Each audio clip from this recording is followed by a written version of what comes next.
আজ ইলিশের গায়ে হলুদ। গায়ে হলুদটা কেমন হয়েছে বলুন তো? আসসালামু আলাইকুম। এখন আমি আপনাদের সাথে শেয়ার করছি ছোট ঝাটকা ইলিশ। এটা কিভাবে আমি ফ্রাই করি।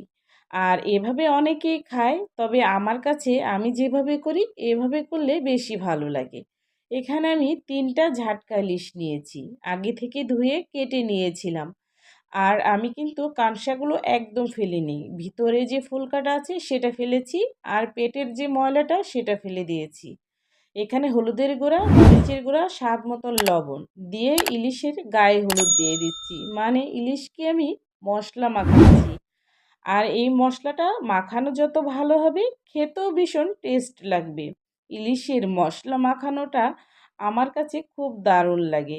ঠিক এরকম করে মাখিয়ে নিলে এটা দেখতে কিন্তু অনেক সুন্দর লাগে আর একটু লোভনীয়ও লাগে, তাই না? যারা ইলিশ খেতে পছন্দ করেন তাদের জন্য ইলিশের কিন্তু সব রেসিপি ভালো লাগে, তাই না? তো ইলিশের এই রেসিপিটা কার কাছে কেমন লাগে কমেন্টে কিন্তু জানাবেন। তেলটা আগে থেকেই গরম করে রেখেছিলাম। আর তেলটা গরম করে না নিলে কিন্তু তাওয়াতে লেগে যাওয়ার সম্ভাবনা থাকে। তাই আগে থেকেই যখন মশলাটা মাখাচ্ছিলাম তখন তেলটা আমি গরম করে রেখেছি, আর সেখানে আমি মাছগুলো এপিট ওপিট করে এখন ভেজে নিচ্ছি। আর এভাবে মাছটা ভাজলে না খেতে অনেক ভালো লাগে, সাদা পোলাও বা ভাতের সাথে, যে যেভাবে খেতে চান।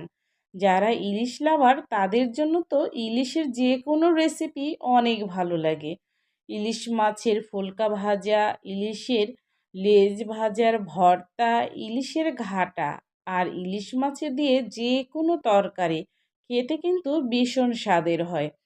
তো এভাবে ইলিশ মাছটা আস্ত ভাজলে আমার কাছে অনেক ভালো লাগে, বিশেষ করে পোলাওয়ের সাথে।